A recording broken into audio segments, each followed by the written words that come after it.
My name is Tang Diem. I was abandoned at the Tiangsu Inn at the age of 3. Since then, I've joined the Daoist sect, studying under the renowned Master Li, a celebrated Daoist patriarch.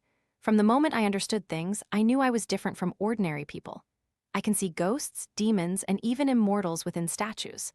My master once told me, the world has 5 types of eyes: the celestial eye, the wisdom eye, the dharma eye, the Buddha eye, and the mortal eye.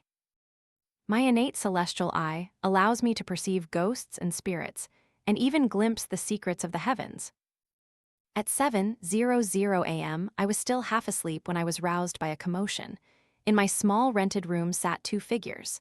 Oh no, that's not right. Neither of them were human. There was Chi Yu, whom I hadn't seen since our meeting at White Mountain Academy, and Ms. Chu, who should have been at work in the underworld. "What are you two doing here? Don't you have jobs to go to?" I asked, then walked into the bathroom to wash my face. They weren't human anyway. What kind of work would they even do? Ms. Chu stood up, went to the balcony, and lit a cigarette, her crimson lips exhaling a wisp of smoke. "I'm here to take you to enroll," she declared. "And I'm here to give you something," Chi Yu added. I poked my head out, looking at Chi Yu, and saw him place a box of fruit on the table. Eagerly, I rushed to the living room and tore open the box. Inside were 2 ginseng roots, decades old. Honestly, I felt a pang of disappointment. Not the century-old kind I'd hoped for. "A whole month has passed. I thought you'd forgotten," I teased. At this, Chi Yu grew irritated. "I'm a god of wealth, for crying out loud. I got a thorough scolding from those 2. Sister Yan Mountain Spirit messaged me, complaining. Apparently, Chi Yu had returned from Heaven's Pool with a vengeful streak, digging up dozens more ginseng spirits. He even beat up the white-haired mountain god, boldly declaring that he'd dig every time he visited and punch the white-haired mountain god every time he saw him." I clutched the box like a treasure. "I heard you even fought the Korean mountain god and won. If I'm provoked, I'll fight," Chi Yu shrugged. Ms. Chu, finished with her cigarette, walked in from the balcony, glancing around. "Where's that ghost?" "Gone to delete his records," I replied without looking up. Before leaving, Ms. Chu saw I only had a backpack. "Is that all?" she questioned. I nodded. "Military training requires us to stay in the dorms, and it's only for half a month." Out the door, Chi Yu left ahead for his own matters. Ms. Chu, somehow having procured a car, motioned for me to get in. "Thanks to all the spirit money you burned for me, I pulled some strings to get a position here." Hearing money, I couldn't help but grumble. "Burning spirit money for you cost me 1/4 of my savings. It still pains me to think about it." "You've made donations worth no less than 6 figures, and you're quibbling over a few ingots of spirit money with me?" Ms. Chu retorted. "Can they really be compared? The main thing is, she couldn't even help, and I had to burn the ingots myself." As we spoke, the car pulled up to the university gate. The scene of new students registering was incredibly lively.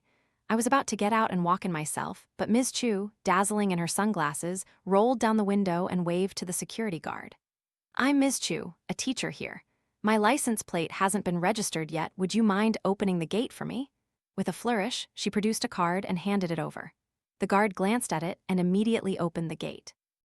"You said you got a position here. You're not at the same school as me, are you?" I asked in surprise. "That's right," she chuckled. I forced out a couple of laughs. "Sure enough, with money, you can even command ghosts." "Don't worry, with me here, you can roam the campus freely," she continued. "What do you teach?" I inquired. "History, of course." Ms. Chu found the faculty parking spot and skillfully reversed the car into it. "After all, I've been a ghost for 2,000 years. I am *a living history book." I gave her a thumbs up. "You're incredible." With that, I pulled my luggage toward the new student registration building. After registering, I followed an upperclassman to the freshman dormitory. Outside, several fresh cement patches, pathetic attempts at protective spells, were visible. Up on the 3rd floor, I already spotted a wretched ghost hovering in the hallway. Used to such sights, I found my bed in the dorm and began making it. Just as I finished tidying up, Ms. Chu's voice echoed from outside the door. "Diem, are you done yet?" The moment I locked my cupboard, Ms. Chu, radiating charm, pushed the door open, a dazzling bouquet of roses in her arms. "Where did you get those flowers?" I asked. "A student gave them to me," Ms. Chu replied, casually placing the flowers on my bed, then pulling me out. "Let's take a stroll while it's still quiet." Ms. Chu took me on a tour, buying some daily necessities and a few sets of underwear. Of course, I paid for all of it. Who asked this ancient ghost to claim she was new and cashless? By the time we returned to the dorm, it was afternoon and my roommates had arrived. 2 had already made their beds. The 3rd was accompanied by her parents, who were helping her unpack. Before I could even introduce myself, someone recognized me. You're that asterisk girl, the hilarious master-disciple duo, the famous occult influencer from May. The short-haired girl, Zai Yunying, opposite me exclaimed in surprise. The room fell silent for a moment. I was so embarrassed my toes curled into castles. Should I say, that's me? Or hello, everyone. I follow your social media account. Are you really a Daoist? Zai Yunying enthusiastically grabbed my arm. Are there really ghosts? I wanted to say, yes, there's a ghost in the dorm next door. But seeing the skeptical, even disdainful looks from the others, I just smiled. We must believe in science. Another roommate, Cao Qing, with long, straight black hair, scoffed. Online, they praise these great masters of the occult so much, but in real life you're like this. Her eyes swept over me from head to toe. If you're a Daoist, why are you even going to university? You're right, I replied calmly. Seeing my lack of reaction, the sarcasm in her eyes became even more blatant. As the proverb goes, never argue with a fool, nor debate right and wrong with a petty person. The other roommate's parents, Yang Xiaoxiao, subtly pulled her outside and whispered by the door, "Sweetie, let's request a dorm transfer. That girl opposite you won't be easy to live with." "Oh, Mom and Dad, it's only for half a month anyway." I mused internally. These parents have foresight. The long, straight, black-haired roommate, Cao Qing, had an inauspicious appearance, hooked corners to her eyes, full facial muscles slightly angled outwards, and even with makeup, her eyebrows appeared sparse. These subtle, hard-to-notice features hinted at a jealous, controlling personality, destined for marital strife. A moment later, the roommate from outside walked back in. Under her guidance, everyone reintroduced themselves. The short-haired girl was Zai Yunying. The girl whose parents wanted to move was Yang Xiaoxiao. The other long, straight, black-haired girl was Cao Qing, a mini-internet celebrity with 100,000 followers. Whether she was truly a celebrity, I didn't know. But seeing my 1,000,000 followers, she spoke with a distinctly passive-aggressive air. Around 9:00 p.m., after washing my face, I lay on my bed, scrolling on my phone. I listened to the 3 of them chatting about school. Yang Xiaoxiao was browsing a school forum. 3 years ago, there was a suicide on campus, she mentioned. Zai Yunying leaned in to look. Really? A freshman boy, suffering from depression, hung himself in the dorm, Cao Qing added. Hey, do you guys know Liang An'an, the senior from the art department who's mentally ill? Is this her?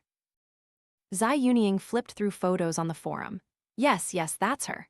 She looks really pretty, Yang Xiaoxiao commented. Cao Qing pouted. Look at that nose and chin, clearly had work done. And that inauspicious face. What's the point of keeping someone mentally ill here?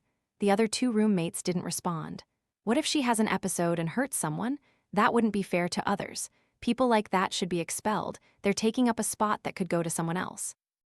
I had just finished replying to Ms. Chu's message, put my phone down, and quietly spoke. Some people stand on a pile of charcoal, seeing everyone else as black but never themselves. The 3 below were stunned for a moment before reacting. Cao Qing stood up, dragging her chair with a grating sound. She walked to my bed, and I reached out and tapped the bed rail. What do you mean by that? Who are you mocking? I didn't look at her, continuing to scroll through videos. The ancient said, "Speak not of men by day, nor of ghosts by night." I paused the video, sat up in bed, my tone serious. Because speaking of men harms the living, and speaking of ghosts invites them. My gaze fell outside the window. A female ghost with a long, lolling tongue was crawling on the window ledge, peering in. Noticing my attention, she retracted her head and crawled back to the adjacent dorm from the balcony. Feigning spirits and ghosts. Cao Qing scoffed, rolling her eyes, then peeled off her face mask and went into the bathroom. At 2 a.m., a familiar cold gust of wind blew in from the balcony. I instantly became alert, seeing a white shadow glide softly from the slightly ajar balcony door into the room. Her target was clear. She crawled directly onto Cao Qing's bed, her long tongue licking the girl's neck. "How dare you? With me here, you still try this?" Cough, cough. The hanging ghost startled, her bulging eyes fixed on me. I spoke. "Enough, don't cause trouble." As if sensing my lowered voice, the hanging ghost also lowered hers. She slandered my best friend. Cao Qing, who had been sound asleep, suddenly woke up, staring directly at the hanging ghost. People who are scared out of their wits can lose their souls, and I was afraid the hanging ghost would seize the opportunity to possess her, which would be a huge hassle to deal with. So, I leaped out of bed like lightning, pulling the hanging ghost off Cao Qing with one hand, grabbing the cloth bag from my desk with the other, stuffing the ghost inside, and then climbing back into bed before Yang Xiaoxiao could even turn on the light. "Cao Qing, are you okay?" Yang Xiaoxiao asked. Cao Qing saw her broken jade bracelet and burst into loud sobs. For the rest of the night, no matter how others tried to comfort her, she wouldn't stop. The entire third floor could hear Cao Qing's mournful cries as if her parents had died. From the cloth bag hanging above my bed, a voice whined, "I told you to mind your own business. Look how noisy it is. It's been 3 years since I died, and my funeral wasn't this loud. Let me out." "I'll kill her. How dare she slander my best friend? She's asking for death. Let me out." I waited until her crying almost subsided before calmly speaking. "Wailing in the middle of the night invites ghosts." As soon as the words left my lips, the dorm fell silent. The entire freshman class gathered for a meeting with the academic advisor. On the podium, she spoke. "I know some of you are internet celebrities, some are occult bloggers, but once you're on campus, you must adhere to school rules. Don't think you're superior to others and act disdainfully, provoking classmates or faking ghosts and spirits on campus." Seeing that I wasn't looking at her, she directly called my name. "And you, Tang Diem. I know your background is special, that you're an orphan, but please don't spread superstition on campus." Just as I was about to stand up, Zai Yunying beside me tugged my sleeve. "Just bear with it. They all have connections. It's better not to be targeted, especially with 4 years of university ahead." I sneered. Who has Tang Diem ever feared from childhood to adulthood? What kind of demons, ghosts, or earthly beings haven't I encountered? And who doesn't have connections? The Grand Pure One, the God of Wealth, whether you can name them or not, there's always some connection. "Advisor, you say we should believe in science and not spread superstition, and I agree. But why did you deliberately bring up my background and emphasize that I'm an orphan? If it was simply to garner sympathy and support for my future studies, I'd be incredibly grateful for your kindness." My voice wasn't loud, but it resonated with inner strength. "However, your preceding remarks carried an accusatory tone. Students are wondering, is the advisor implying that I think I'm superior to others, that I'm disrespectful, or that I provoked a classmate?" Perhaps it was her first time being challenged by a student. The advisor was momentarily speechless, her expression shifting from surprise to disbelief, then to anger. Without waiting for her to speak, I continued. "As a student, I don't know why, upon our first meeting, you've already formed such an impression of me. The branches outside the window are shaking. Is it the wind, or is someone shaking the tree? To pursue the truth, shouldn't one look out the window? Don't rush to judge right from wrong by hearing only one side of the story. You must carefully consider both perspectives to reach a fair conclusion."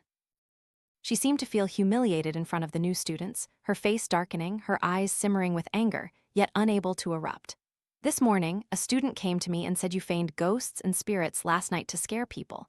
I originally didn't want to call you out during this meeting. I wanted to save your reputation. But now you insist on me publicly reprimanding you, do you?" Her voice echoed in the large classroom. I retorted, "Advisor, haven't you already called my name?" The students' gazes darted back and forth between me and the advisor, all revealing their eagerness for gossip and drama. Some even whispered, "She's that famous occult girl from online." What happened? How did Tang Diem provoke her classmate? Last night, Cao Qing in their dorm started crying for no reason in the middle of the night. Tang Diem got annoyed by the noise and just said, "Cry any more and you'll attract ghosts." That's it. She's so calm, I'd have died crying. The advisor called her out just for that? They must have connections. The advisor's eyes swept across everyone. Suppressing her anger, she declared the meeting dismissed, then looked at me. "Tang Diem, come to my office." With that, she strode out in her high heels. My classmates immediately surrounded me. "Tang Diem, I'm your fan. My mom even tried to get you to read her fortune." "I'm Pikachu." Pikachu, his lips pursed, patted his right leg. "Remember me?" I vaguely recalled him. The comment about crossing the street and getting compensated over 400,000 yuan. After chatting and getting to know my classmates for a while, I finally went to the advisor's office. I knocked and entered. The advisor, her face dark, sat in her chair, her scrutinizing gaze piercing me. What do you mean by this? She challenged. I slowly walked closer. As a student, I mean nothing. What do asterisk you mean? What is this attitude meant to show? Is bullying a classmate justified? I continued to question. Did I bully a classmate? How exactly? The tense atmosphere drew the attention of other teachers in the office. You scared your roommate in the middle of the night, made someone cry, faked ghosts and spirits in the dorm. Hello, a captivating female voice interrupted the advisor. Ms. Chu leisurely strode in. So noisy, what's going on? She walked towards me. Oh, Diem, you're here too? I nodded, conversing with the advisor. Ms. Chu draped an arm over my shoulder. What's the matter? The advisor says I bullied a classmate and made her cry. Oh, asterisk that girl who came crying to your office this morning. She has a very weak birth chart. Besides, a university student died in your neighboring dorm 3 years ago, right? You're bound to encounter things occasionally. That couldn't possibly be you scaring someone else. Ms. Chu said, looking at the advisor. She's my niece. We'll be leaving now. I looked at the advisor's displeased face, thought for a moment, and still spoke. Advisor, your complexion hasn't been good lately. You're plagued by bad luck. I'd advise against driving yourself. I'd held that thought back for a while, wanting to say at the moment she walked into the teacher's office. So, the spirit money I burned wasn't in vain, huh? From now on, I'll protect you in this school. Ms. Chu habitually patted her pocket, reaching for a cigarette. I chuckled twice. The spirit money I burned for you isn't even enough for your cigarettes. What do ghosts smoke if not tobacco? Whips. Aren't you supposed to be smoking ghost whips? From the day we left the advisor's office, I didn't see her again for a month. I heard that on the day of a conference, she drove home, got into a car accident, broke her arm and ribs, and had to be hospitalized. Another class's advisor temporarily took over our class. In the dorm, after Cao Qing's scare and failed complaint, she stopped speaking to me. Before the freshman parade ceremony, all new classes rehearsed at the stadium. The stadium was packed with people, baking under the scorching September sun. I stood in my class formation when a young man in a black t-shirt walked past, catching my attention.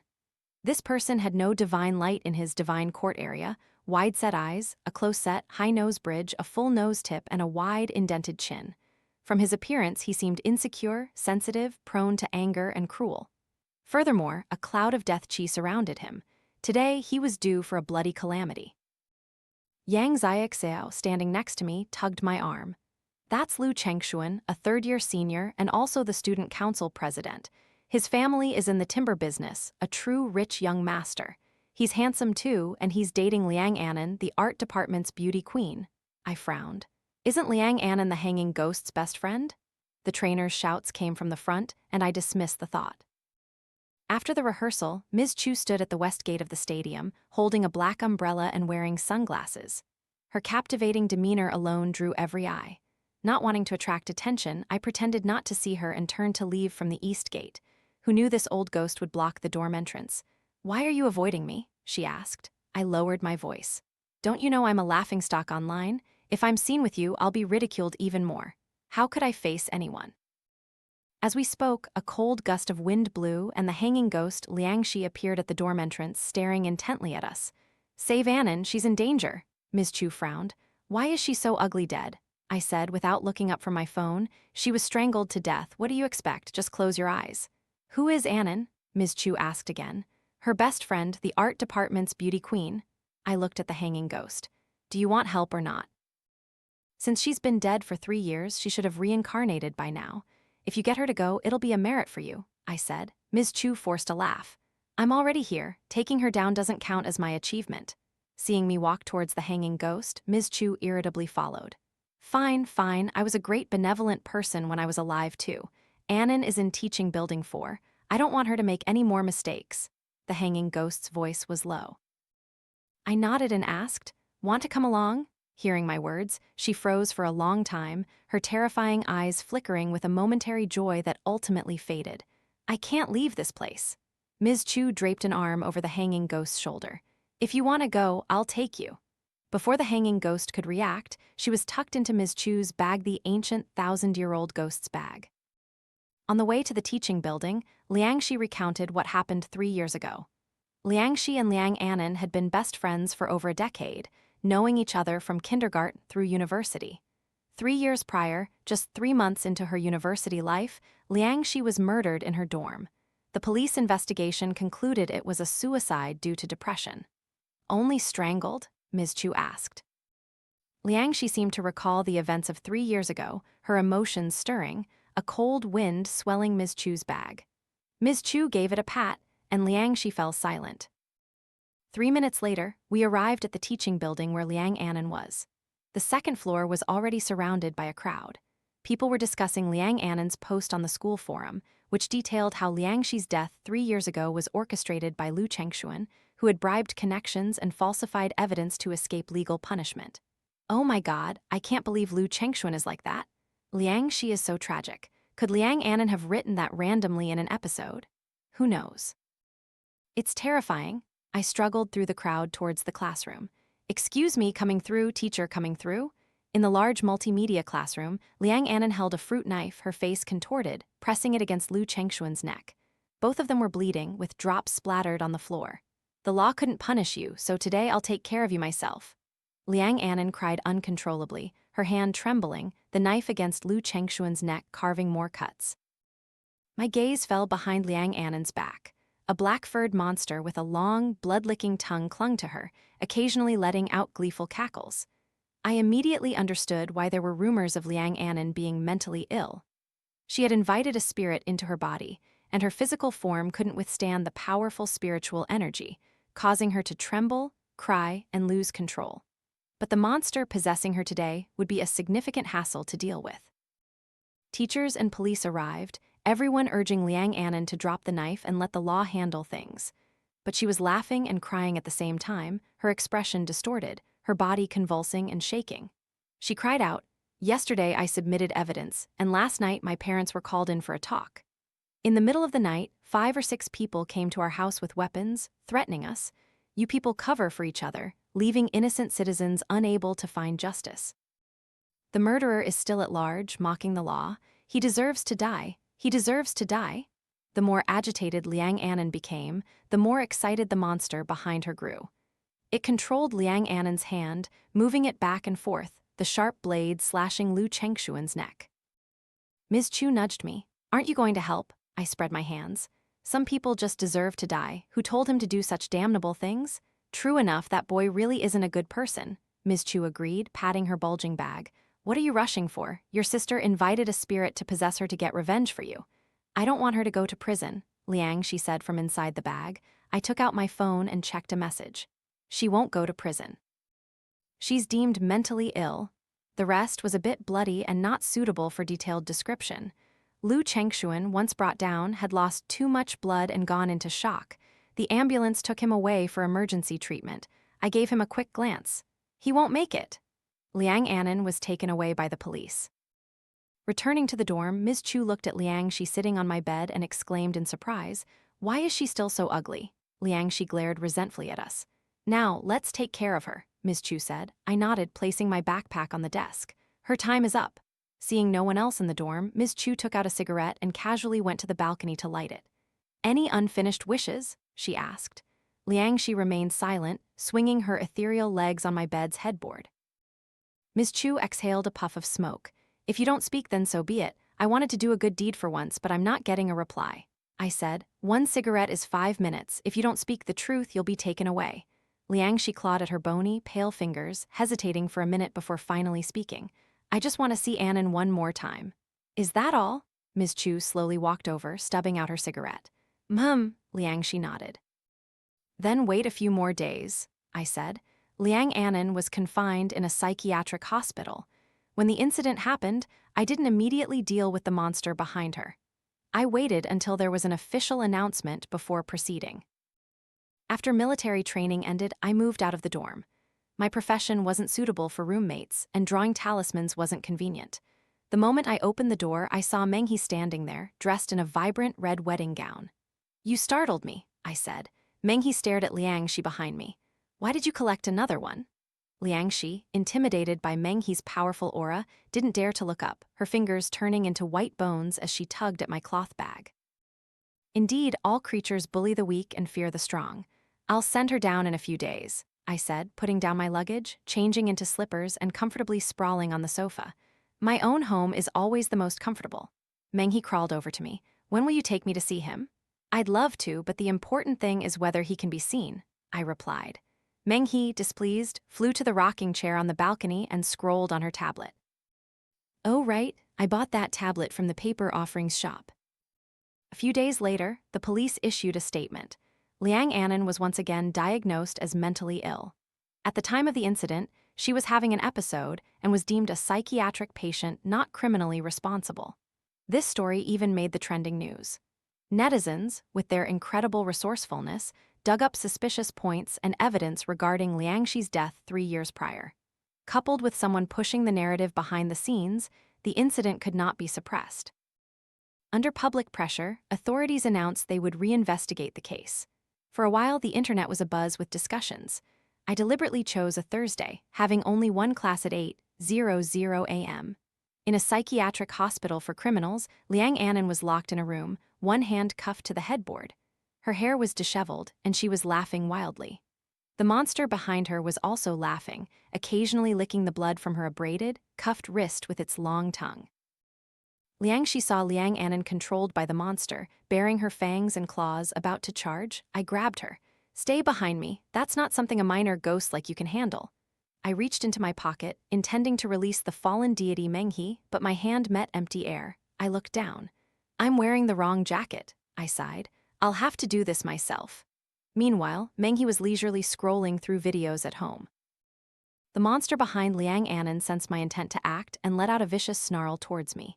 Ignoring its cries, I strode quickly to Liang An'an. Pressing 2 fingers to her throat, I retrieved a piece of lightning-struck agarwood which I had secretly taken from my master's bedroom and tapped it on her forehead, chanting, "Profound thunder, raging fire, divine generals upright and just. First slay the wicked demons, then sever the night's radiance. Which deity dares to disobey? Which ghost dares to contend? Banish evil spirits, dispel ill fortune. Black lightning, fierce fire, divine generals strong and true. First kill the evil spirits, then chop the night light. Which god disobeys, which ghost dares to contend? Exterminate ghosts and eliminate evil." My 2 fingers slid down her throat to the Tiantu asterisk acupoint, pressing firmly. With a single agonizing shriek, the monster behind her instantly vanished. Liang An'an collapsed limply to the ground, her eyes gradually regaining their clarity. Seeing her best friend unharmed, Liangxi exhaled a breath of yin energy. She reverted to her living appearance, her face beautiful, her peach blossom eyes glistening with tears. I lit an incense stick in the room and told Liangxi, 10 minutes, say your goodbyes properly. Don't cry, crying will make your 7 orifices bleed, I warned. Liangxi immediately suppressed her tears. I walked through the psychiatric hospital. Here, some sang, some danced and played music, some calculated formulas, and some stood lost in thought in the hallway. One of the dazed individuals suddenly turned and walked towards me. He asked, "Can cultivating the Tao free one from the suffering of life?" I smiled and asked in return, "What do you consider the suffering of life?" He pointed to the patients in the courtyard, each immersed in their own world. Every one of their experiences is a tribulation. Look at the people in this hospital, learn about their life experiences, and you'll realize that the ones who are sick aren't us, but society and fate. I am considered mad, but am I truly mad? A single piece of paper declares me insane, a psychiatric patient, explaining mental illness scientifically as a mental disorder affecting human emotions, thoughts, behavior, and will due to the interaction of biological, psychological, and social factors. Is it possible that I simply don't want to be assimilated by society, that I want to form a brilliant, unique self? And from your perspective, is that madness? This is the profound suffering life has bestowed upon me, not being recognized, not being acknowledged. He then pointed to a middle-aged man in a wheelchair singing under a tree. He's been here for 7 years. He had a natural talent for music from a young age, but he was born into a poor family. His parents and ancestors were all trapped on those few acres of land. A year of hard labor was barely enough to fill their stomachs.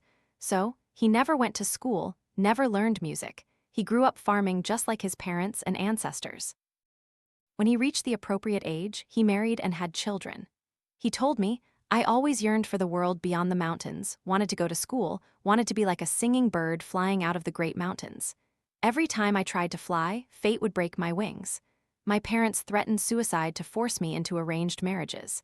It wasn't that I never resisted. At 20, I left the county for the first time to make my way in the world, but I understood nothing. The outside world was more complex than I imagined. I felt the disparities in society, experienced discrimination, abuse, contempt. Hard work alone wasn't enough to be well fed, it just kept you from starving too quickly. He wanted to work to earn money for school. He saved a few thousand yuan after a year of labor, only to be swindled out of it. That money was his hope for an education. He lived under bridges, scrounging for food. After struggling outside for several years, he returned to his hometown disheartened, following his parents' arrangements to marry and have children. That feeling was like, poor people like me cannot and should not have any thoughts other than farming. I remained silent, carefully pondering his words. He continued, "This is nothing yet."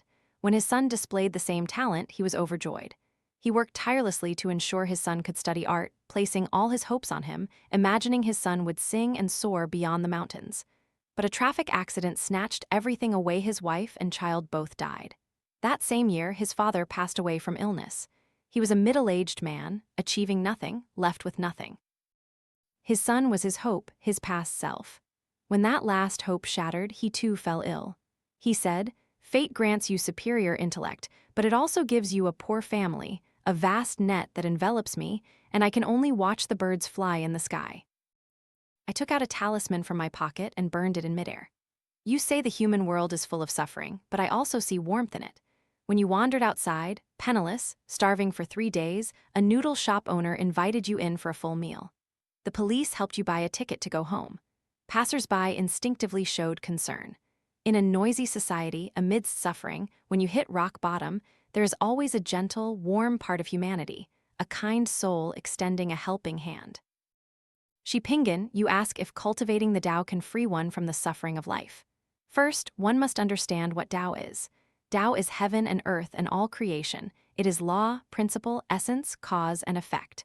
For me, cultivating the Tao is simply a way of life I choose, just as you, unable to accept worldly gazes, chose to hide here." He seemed not to expect me to call him by name. He stood stunned for a very long time. I looked at my watch. The 10 minutes were almost up. I waved to Shipingen. "I'm leaving now." Walking past the singing man, I glanced at him. "A mortal body cannot contain an immortal spirit, you will go mad. A small boat cannot carry an elephant, the boat will capsize. In this courtyard, many choose to feign madness, few are truly mad."